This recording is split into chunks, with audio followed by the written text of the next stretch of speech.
வருத்தப்பட்டுட்டே இருக்கா. இந்த கோபி என்னன்னா இந்த பகவான் அப்படி வெண்ணையை கொடுத்து சொக்கி மயங்கி போய் இருக்காளா. மதுரா நகரத்துக்கு வந்துட்டா. வந்து விற்பாளா.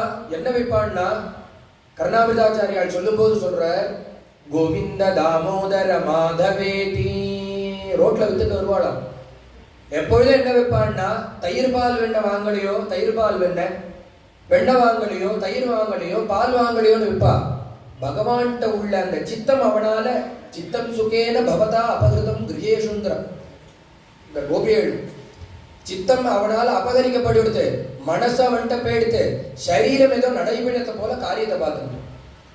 அதனால என்னன்னா மனசு அங்க இருக்கிறதுனால அவனுடைய சொரூபத்தையே லயிச்சு இருக்கிறதுனால அந்த மதுரா நகரம் வந்து பால் தயிர் அதெல்லாம் விட்டாலும் கோவிந்த தாமோதர மாதவேதி தலைக்கு மேல கூடைக்கு மேல 3 உரிசட்டி அதுல 3 வஸ்துக்களை வச்சு வித்துட்டு இருந்தவ இந்த பகவானுடைய நாமத்தை சொல்லி கூவினான்.